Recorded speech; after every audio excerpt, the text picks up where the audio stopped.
If there was one Republican in Alabama the Democratic Doug Jones could beat, Roy Moore was that Republican. And in a Tuesday night nail-biter, Jones did just that, edging Moore by a mere 1.5 percentage points in a state that hasn't elected a Democrat to the U.S. Senate since 1992.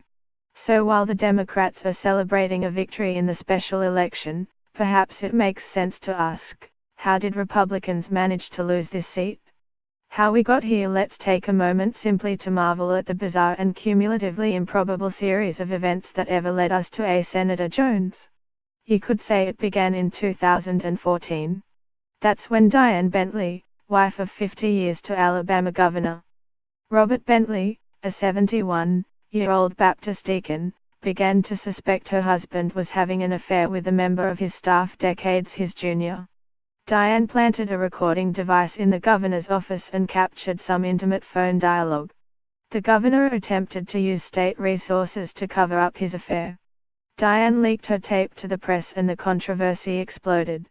Meanwhile, another scandal was brewing.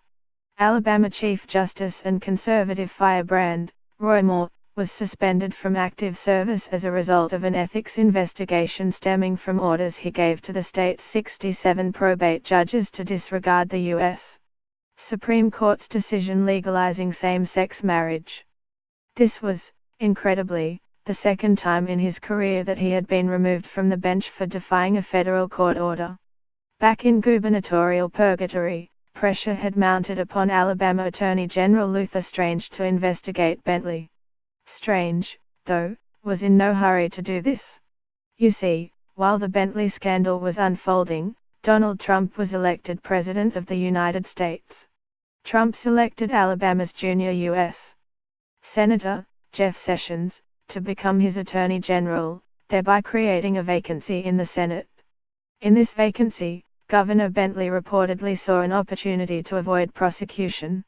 He could appoint Strange to Sessions' vacated seat, then appoint a new, presumably more sympathetic, state attorney general to replace Strange, and avoid prosecution.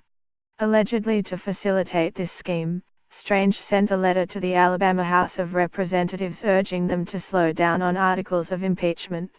In February 2017, Bentley appointed Strange to Sessions' vacant seat. The public screamed foul at the apparent corrupt bargain. After nearly a year of ceaseless controversy, Bentley entered into a deal to plead guilty to 2 misdemeanors, resign the governorship and avoid a more aggressive prosecution. Alabama Lieutenant Governor Kay Ivey assumed the office of governor and swiftly moved up the date of Strange's selection by more than a year. Seizing upon this opportunity, the suspended Roy Moore resigned the Chief Justiceship and announced his opposition to Strange.